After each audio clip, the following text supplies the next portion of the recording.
संपूर्ण महाराष्ट्रामध्ये नुकत्याच निवडणुका संपल्या असून जिकडे तिकडे विजयाचा जल्लोष साजरा होताना दिसत आहे। हा जल्लोष बडनेरा विधानसभा मतदारसंघात सुद्धा मोठ्या प्रमाणात साजरा होत असताना तेथे राजकीय पक्षांमध्ये भांडणाची परिस्थिती दिसून आली।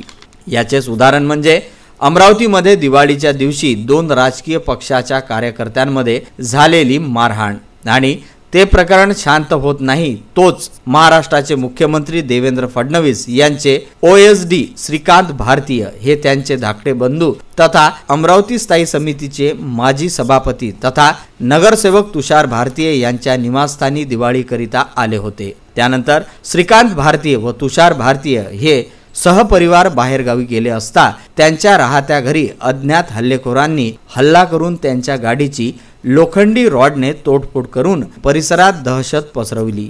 या घटनेची माहिती मिळताच श्रीकांत व तुषार भारतीय हे अमरावतीला पोहोचले तेव्हा श्रीकांत भारतीय यांच्या घरासमोर कार्यकर्ते मोठ्या प्रमाणात उपस्थित होते। घटनेचे गांभीर्य लक्षात घेता श्रीकांत भारतीय यांनी राजापेठ पोलीस स्टेशनचे ठाणेदार अशोक लांडे यांना घटनेबाबत लवकरात लवकर चौकशी करून आरोपींना अटक करण्याची विनंती केली।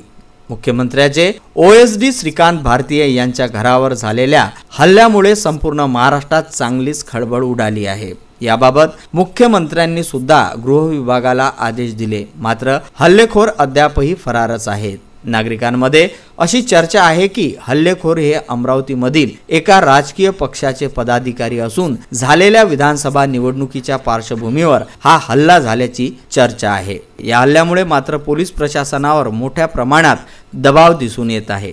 Bureau report, Vidarbha news.